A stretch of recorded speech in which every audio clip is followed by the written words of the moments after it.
പത്രത്തിലൊക്കെ ഞാൻ പറയണവനാണ്. അപ്പൊ തൃശ്ശൂർ ഇങ്ങനെയാണെങ്കിൽ അപ്പോ ഇല്ല. ഞാൻ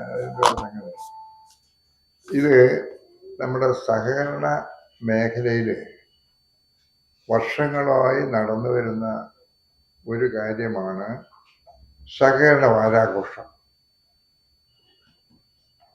ഈ നമ്മളിപ്പം നടക്കുന്ന വർഷം തോറുള്ളതാണ്. 72ാമത് വാരാഘോഷമാണ് ഇപ്പൊ നടക്കുന്നത്. ഇതിനൊക്കെ ചെറിയ ഇതുണ്ട്. പണ്ട് ജവഹർലാൽ നെഹ്റുവിന്റെ കാലത്താണ് തുടങ്ങി വെച്ചതാണ്. അതിന് ഡേറ്റ് നിശ്ചയിച്ചു വന്നവര് നവംബർ 14 തുടങ്ങും.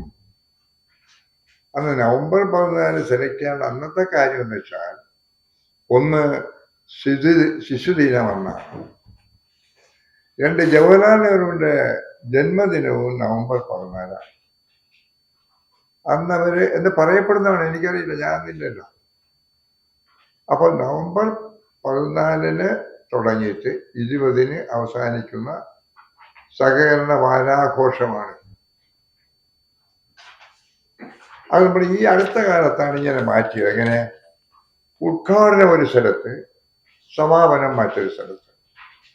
ഈ 2 ദിവസവും മറ്റാഘോഷങ്ങളൊന്നുമില്ല. എന്നാൽ 14 കഴിഞ്ഞാൽ 15, 16, 17, 18, 19 ഈ 5 ദിവസവും സർക്കിൾ സഹകരണ യൂണിയനുകളുടെ ആഘോഷമാണ്.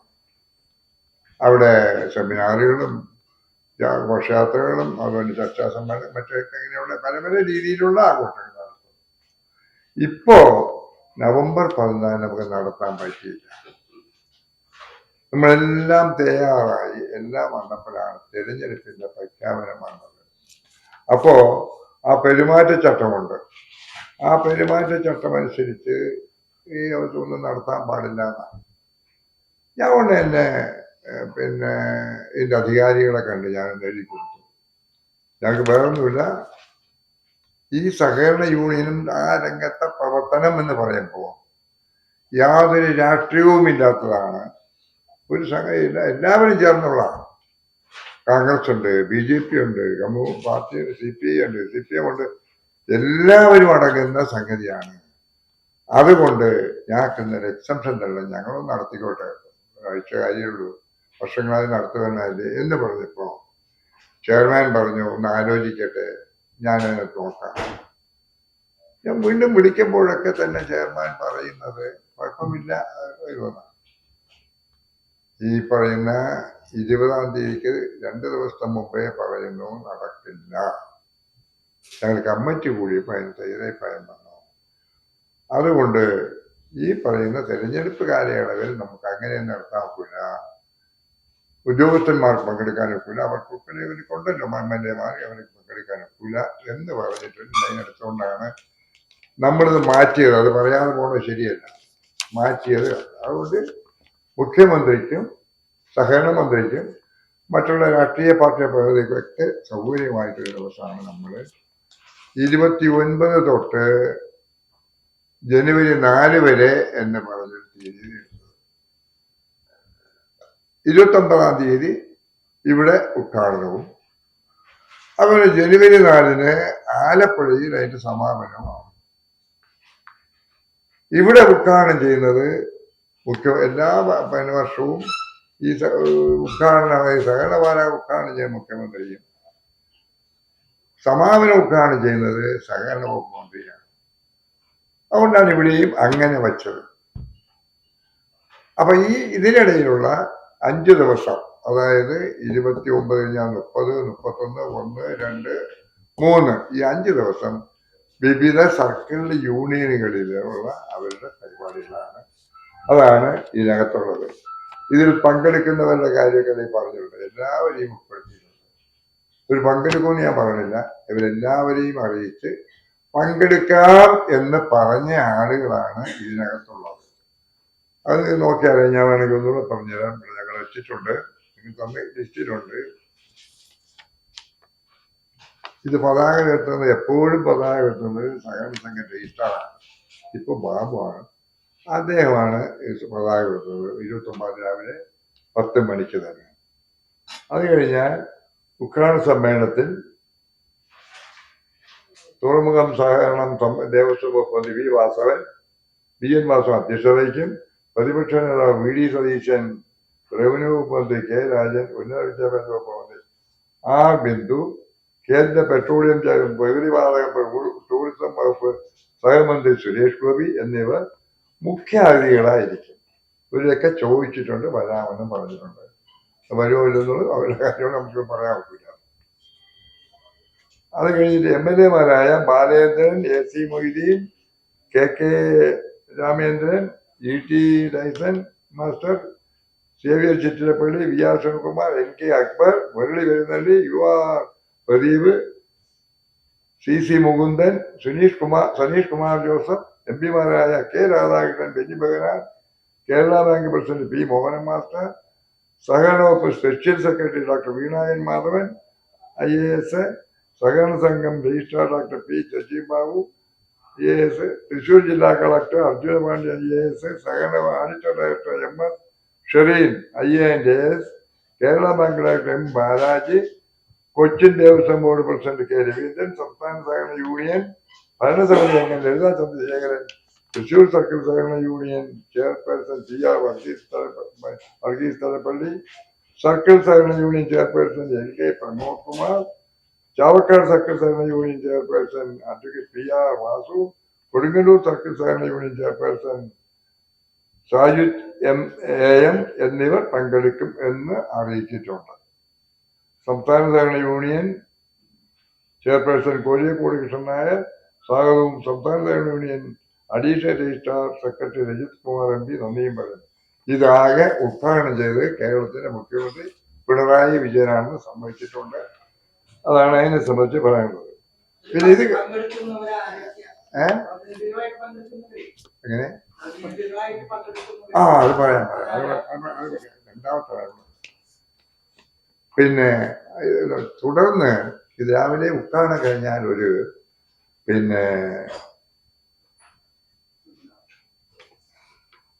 സെമിനാർ ദേശീയ സഹകരണ നയവും കേരളത്തിലെ സഹകരണ മേഖലയും എന്ന വിഷയം വെച്ചൊരു സെമിനാർ നടക്കുന്നുണ്ട്. അതിൻ്റെ ഉദ്ഘാടനം സഹകരണ വകുപ്പ് മന്ത്രിയാണ്. അതിൽ അധ്യക്ഷത വഹിക്കുന്നത് അദ്ദേഹം തന്നെ മോഡറേറ്റർ നമ്മുടെ ഗവൺമെന്റ് സെക്രട്ടറി വീണായൻ മാധവൻ IAS ആണ്. പിന്നെ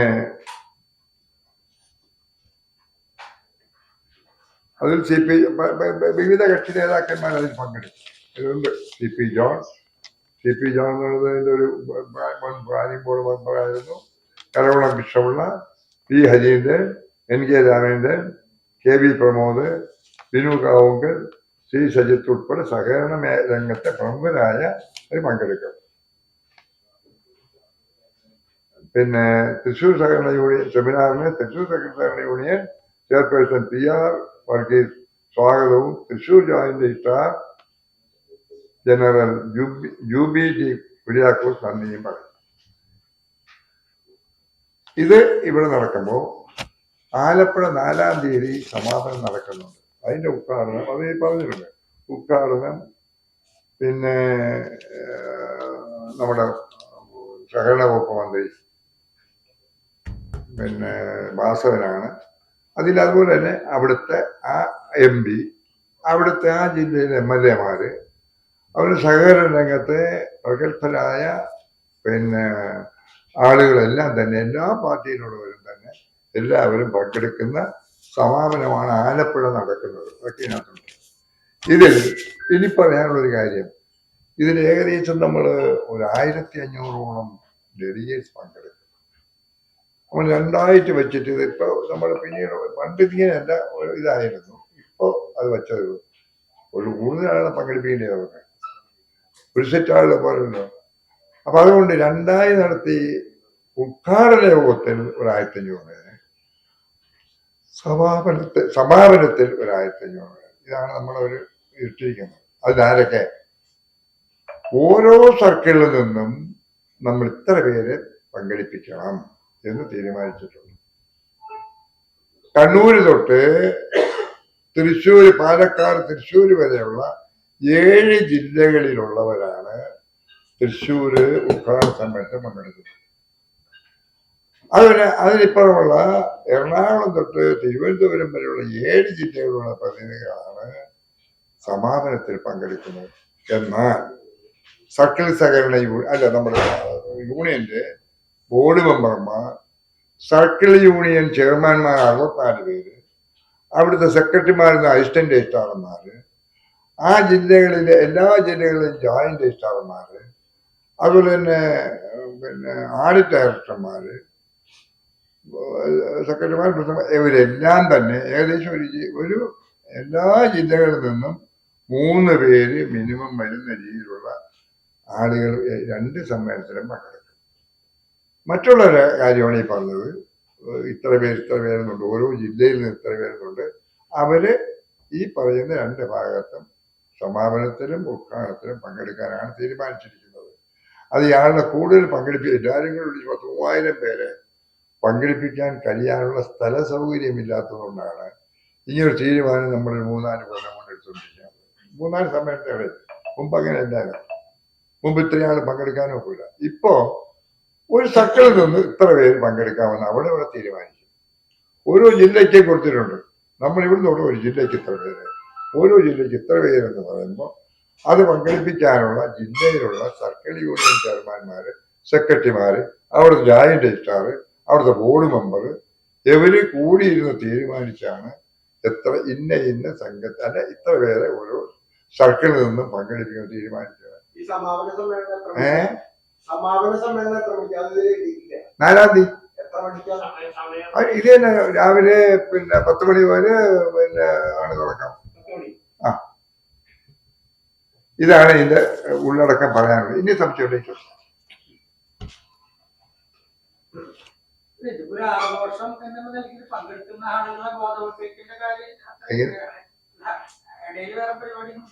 എങ്ങനെ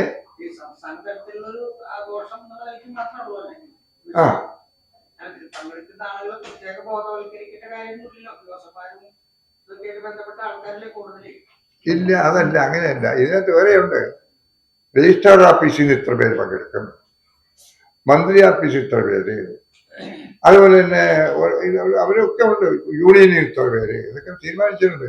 ഈ രംഗത്ത് സജീവമായി നിൽക്കുന്ന മുഴുവൻ ആളുകളെയും പങ്കെടുപ്പിക്കാൻ ഒത്തില്ലെങ്കിലും കഴിയുന്നത്ര ആളുകളെ പങ്കെടുപ്പിച്ചുകൊണ്ട് ഈ വാരാഘോഷം നടത്തണം എന്നാണ് ഞങ്ങൾ തീരുമാനിച്ചിരിക്കുന്നത്. അതിനാണ് ഈ 2 ആഴ്ചയൊക്കെ അതിന് വേണ്ടിയിട്ടാണ്. ഞാനിതിൽ വരുമ്പോൾ ഒരു സമ്മേളനമായിരുന്നു. നിങ്ങൾക്കറിയാം 2016 ഞാനിത് സെക്രട്ടറി, 9 വർഷം മുമ്പ്. അപ്പൊ 8 വാരാഘോഷം നമ്മൾ നടത്തിയിട്ടുണ്ട്. 8 വാരാഘോഷത്തിൽ ഒരു 4 എണ്ണം നടത്തിയത് ഒറ്റ ഇതിലാണ്. അതിൽ വന്ന ബുദ്ധിമുട്ടുകളും പരാജയങ്ങളും അല്ലെങ്കിൽ നമുക്ക് എല്ലാവരെയും പങ്കെടുപ്പിക്കാനുള്ള ബുദ്ധിമുട്ടുകളാണ് ഞങ്ങൾ മുങ്ങോടുകൂടി അതിന് മന്ത്രി ഉൾപ്പെടെ ഇതിന്റെ ഈ രംഗത്ത് എല്ലാം തീരുമാനിക്കുന്ന 2-3-5 പേരുടെ ഒരു കമ്മിറ്റിയാണ്. ഇതൊക്കെ തീരുമാനിക്കുന്നത് മന്ത്രി ചെയർമാനായിട്ടുള്ള മന്ത്രി, രജിസ്ട്രാർ, സെക്രട്ടറി, ഞാന്, കേരള ബാങ്കിന്റെ പ്രസിഡന്റ്, ഈ 5 പേരടങ്ങുന്ന ഒരു കമ്മിറ്റിയാണ് ഇതിന്റെ ടോപ്പ് തീരുമാനിക്കുന്ന കമ്മിറ്റി. ആ കമ്മിറ്റിയുടെ തീരുമാനം അനുസരിച്ചാണ് നമ്മൾ ഈ 2 ആക്കിയത്. എല്ലാവരെയും പങ്കെടുപ്പിക്കാൻ നോക്കണില്ല, 2 ആക്കിയത്. അതുകൊണ്ടാണ് ഇപ്പൊ തന്നെയും പറ്റുന്നില്ല.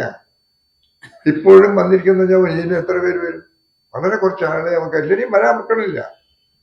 എല്ലാ സർക്കിൾ യൂണിയന്റെ മെമ്പർമാർ ഉൾപ്പെടെ പോലും വരുത്താൻ കഴിയാത്ത സ്ഥിതിയുണ്ട്.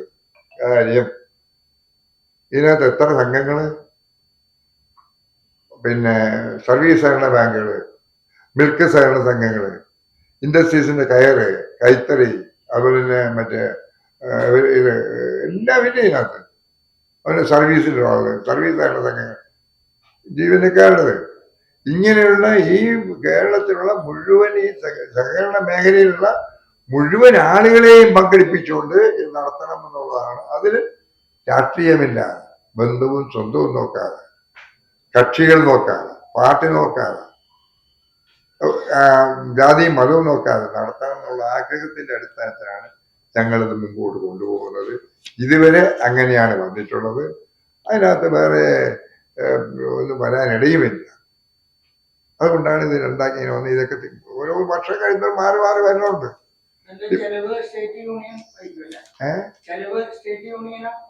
അല്ലല്ലല്ല, സ്റ്റേറ്റ് ഗവൺമെന്റിന് ഒരു വകയില്ല, അവരവരുടെ ഇതൊക്കെ ഉള്ളൂ. ഇപ്പൊ ഇതിന്റെ വക മുഴുവനും നമ്മൾ സഹകരണത്തിന്റെ ഈ പറയുന്ന ഇതിൽ നിന്ന് വരുന്നതാണ്, സംഘങ്ങളാണ്. ഈ ചെലവ് മുഴുവൻ സംഘങ്ങളാണ്. വിഷമിക്കേണ്ട, അത് തന്നെ. കാര്യം ഇതിനൊരു കമ്മിറ്റി ഉണ്ട്. ഇത് 2 സ്ഥലത്തും 2 കമ്മിറ്റി ഉണ്ട്. ആ 2 കമ്മിറ്റി എന്നുള്ളത് എല്ലാവരെയും ഉൾക്കൊള്ളിച്ചുകൊണ്ടുള്ള കമ്മിറ്റിയാണ്. ഈ അംഗങ്ങളെ വീതിച്ചു കൊടുത്തതുപോലെ ഇവർക്കും ഈ പറഞ്ഞ കണക്ക് നിങ്ങൾ ഇന്ന കാര്യങ്ങൾ ചെയ്യണം, ഇന്നതാണ് അതിനുള്ള ആണെന്നുള്ള ഓരോരുത്തർക്കും അതിനുള്ള സാമ്പത്തിക ബാധ്യത കൂടെ കൊടുത്തിട്ടുണ്ട്. അതാണ് സംഗതി. ഇതുവരെ അങ്ങനെയാണ്. അല്ലാതെ വേറെ ഈ സഹകരണ രംഗത്തിന് പുറത്തൊരു പിരിവുമില്ല, ഒരു പിരിവുമില്ല. വിവിധ സഹകരണ സംഘങ്ങളിൽ നിന്നുള്ള, അതുപോലെ തന്നെ നമ്മുടെ സംസ്ഥാന സഹകരണ യൂണിയന്റെ പ്രവർത്തനം എവിടുന്ന പൈസ? ഗ്രാൻഡൊക്കെ വളരെ ചുറ്റമല്ലേ. നമുക്ക് സർക്കാരിൽ നിന്ന് കിട്ടുന്ന വളരെ കുറവാണ്. ഒന്നും ഇല്ലെന്നതിനെ ഉണ്ട്, ഇല്ലെന്നതിനെ പറയാം. പക്ഷേ ഇത് മുഴുവൻ തരുന്നത് സംഘങ്ങളിലോ സംഘങ്ങളുമാണ്. വിദ്യാഭ്യാസ ചെസ് എന്ന് പറഞ്ഞൊരു സംഗതിയുണ്ട്. ലാഭമുള്ള സംഘങ്ങൾ 5% അല്ലെങ്കിൽ ഇത്ര എന്ന് പറഞ്ഞിട്ട് സർക്കാർ നിശ്ചയിച്ചിട്ടുണ്ട്. അതനുസരിച്ച് ഞങ്ങളുടെ സഹകരണ സംഘത്തിൽ ഉള്ള ഇൻസ്ട്രക്ടർമാരും അതുപോലെ തന്നെ സഹായികളും ഓരോ സംഘത്തിലും പോയി കളക്ട് ചെയ്ത് കൊണ്ടുവന്ന വിദ്യാഭ്യാസ ചെസ്സാണ് ഇവിടുത്തെ വരുമാനം. ഞങ്ങള് വേറെ വരുമാനമൊന്നുമില്ല. പക്ഷേ ഇങ്ങനെയുള്ള സഹകരണ കോൺഗ്രസ്, സഹകരണ വാരാഘോഷം, ഇതിൽ നിന്ന് എന്തെങ്കിലും മിച്ചം വരണമെങ്കിൽ ഒരിക്കലും കടം വരില്ല. എനിക്കറിയാമല്ല, വരില്ല. മിച്ചം വരണമെങ്കിൽ അത് നമ്മുടെ യൂണിയനാണ്. ഉദാഹരണം, കണ്ണൂർ വെച്ച് നടത്തിയ ഒരു കോൺഗ്രസ് ഉണ്ട്. 94 ലക്ഷം രൂപ മിച്ചമുണ്ടായിരുന്നു അവിടെയാണ്. അതിനുശേഷം തിരുവനന്തപുരത്ത് നടത്തി, കോൺഗ്രസ് നടത്തി. ആ കോൺഗ്രസിന് 56 ലക്ഷം രൂപ മിച്ചമുണ്ടായിരുന്നു. അത് അങ്ങോട്ട്. അതുപോലെ തന്നെ ഓരോ സഹകരണ വാരാഘോഷത്തിന് ഓരോ വർഷവും ഉദ്ഘാടനത്തിൻ്റെ ഇതിൽ എന്തെങ്കിലും ഒരു ചെറിയ ഇത് നമുക്ക് അവിടെ കിട്ടും. 10-30 ലക്ഷം രൂപയ്ക്കിനും വരും മിനിമം ഓരോ വർഷവും കിട്ടും. ഇങ്ങനെയൊക്കെയാണ് യൂണിയന്റെ മുമ്പോട്ടുള്ള പോക്ക്. ഇത് ഞാൻ വേറെ ആരും പറഞ്ഞില്ല, ഞാൻ പറയും. ഞാൻ പറഞ്ഞതൊന്നുമില്ല, നമുക്കൊന്നും ഒളിക്കാനൊന്നുമില്ല. എല്ലാം ഈ പറഞ്ഞ പോലെ നിങ്ങൾ കാണുന്നതും ഞാൻ കാണുന്ന ഒന്നാണ്. സഹകരണം വെച്ചാൽ ഞാൻ ഇതുവരെ അങ്ങനെ കണക്കായി. ഞാൻ ഈ പറഞ്ഞ നിങ്ങൾക്ക് ആർക്ക് വേണമെങ്കിലും പറയാം, 9 വർഷമായിട്ട് നമ്മൾ ഇതിന്റെ രംഗത്ത് നിൽക്കുന്നു. അതിൽ 5 കൊല്ലം മാത്രമേ തെരഞ്ഞെടുത്തുള്ളൂ. ബാക്കി തന്നെ ഒരു കമ്മിറ്റി ആയിട്ട് എടുത്താണ്. അപ്പൊ ഇത് വെളിഞ്ഞു പോയപ്പോ അഡ്മിനിസ്ട്രേറ്റീവ് കമ്മിറ്റി എന്ന് പറഞ്ഞെടുത്തതാണ്. ഞാനൊരു 4 കൊല്ലം കഴിയുമ്പോഴാണ് തെരഞ്ഞെടുപ്പ് വന്നത്. ആ തെരഞ്ഞെടുപ്പിൽ എന്നെ വന്നു, ഞാൻ ചെയർമാനായി. അതാണ് ഇതിനകത്ത് പഴയ ചരിത്രം പറയാനുള്ളത്. വേറെ നമുക്കൊന്നും പറയാനില്ല. നിങ്ങളെല്ലാവരും സ്വന്തക്കാർ സഹകരിക്കണം. നിങ്ങളുടെ ആവശ്യമുള്ള പ്രചാരണം കൊടുക്കണം. ഇതൊക്കെ നമുക്ക് നിങ്ങളുടെ കടമ അതാണെന്ന് ഞാൻ വിശ്വസിക്കുന്നു. പരസ്പരം സഹായിക്കാനേ നമുക്ക് കഴിയുള്ളൂ. നമ്മളൊരിക്കലും അല്ല. ഇതൊക്കെയാണ് കാര്യങ്ങൾ. ഇനി എന്തെങ്കിലും സംശയമുണ്ടെങ്കിൽ ഇനിയും ചോദിക്കാം.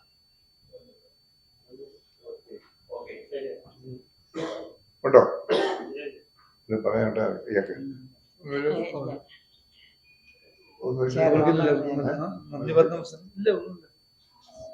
പണ്ടത്ര പറഞ്ഞു വെച്ചിട്ടുണ്ട്. അത് നിങ്ങൾ സഹകരിക്കുക. പിന്നെ നാം പരിപാടിക്ക് എല്ലാവരും പങ്കെടുക്കുക. പിന്നെ സന്തോഷം അല്ലേ?